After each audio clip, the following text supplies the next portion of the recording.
Hello, so my independent project was like the effects of fertilization on plants. Alright, so here's my why. The reason why I thought this was really, really important is because I'm from Afghanistan and like Afghanistan struggles with starvation problems. And I wanted to know like what type of fertilizers would make plants grow the fastest so we can have the greatest yield, and we can use these fertilizers to help like combat world hunger, as like 10% of the world is like in starvation. So some background information is there's like three really key nutrients when it comes to fertilizers. That's nitrogen, potassium, and phosphorus. These are really vital nutrients that you see in almost all fertilizers, and you see in lots of plants that help plants grow. So my hypothesis was I was gonna take three different types of fertilizers that you can find at your Orchard Supply, at your Home Depot or Lowe's, or like any place you go for gardening.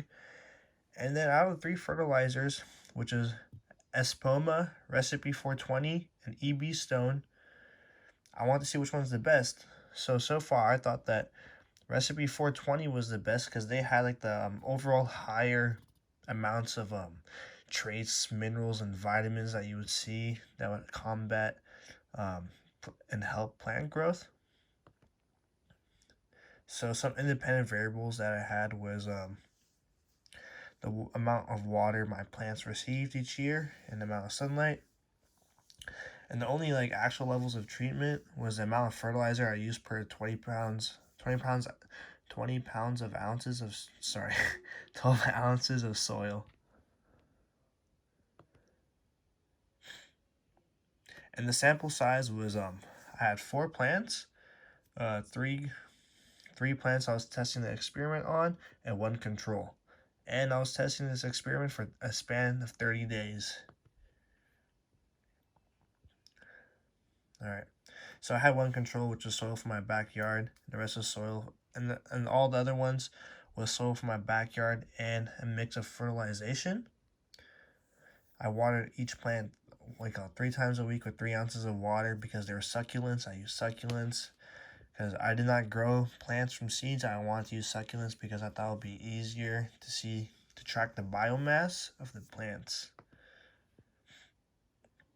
Alright, so here are my results. So my hypothesis was correct that Recipe 420 would have the most significant change in biomass with a change of 23.8 grams over 30 days. That was like, I was extremely shocked at, what do you call it? How much they grew. And then my second place was EB Stone with a biomass change of 18.6 grams over 30 days. And third place was Espoma with a biomass change of 7.1 grams. That was pretty shocking. I thought this is a morally a highly acclaimed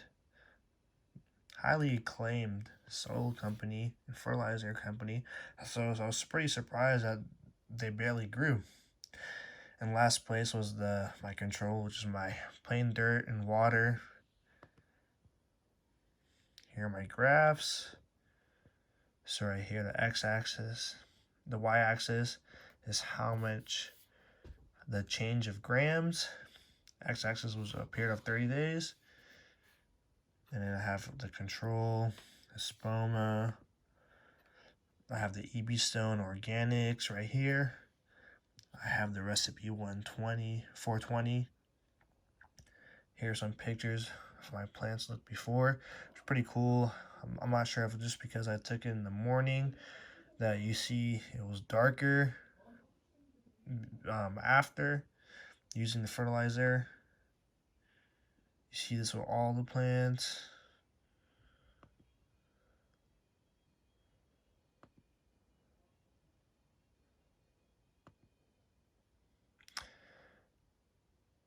Yeah, I was pretty shocked that that these succulents were able to grow like as much as they did over 30 days. Nothing really else really shocked me. I was kind of disappointed in the Espoma. And then some sources of error that happened was I think a big difference in how I did my experiment, if I were to change it again, was how I cleaned the roots. I would actually, if I were to change it, I'll actually start from scratch, growing as a seed, and then after that, I would see how much they weigh each. But there was, as you can see in the previous photos, like over here. Let me go back. Sorry. In the previous photos, you see so much dirt on the roots. So if I could change something, it would be how clean the roots would be. And if I could redo this experiment, I'll probably do it from scratch, or I'll just do it for a longer amount of time, because some fertilizers I did some research on, they actually kick in over long periods of time, and some are like, it's like really fast, short bursting fertilizers. So I would see how they react over a longer period of time. And real world applications is that I think this is extremely important because, like I said, I came from a third world country that struggles with like starvation and hunger levels. So I would like love to like see if we could like combat world hunger with at least like making more fertilizers, making soils and areas and land easy to farm with using fertilizers and nutrients, and then other trace minerals that could help us grow plants, so we could combat world hunger. And I believe if we could like find all these different benefits that each of these fertilizers have, we could combine them all together, and we can make it to like a super fertilizer that kind of like, it's like a GMO fertilizer, genetically modified, but not really genetically modified. It's like it works so well because of the ratio of all the nutrients that it has in it, that will make like plants grow 10 times the amount they do. And then here my works cited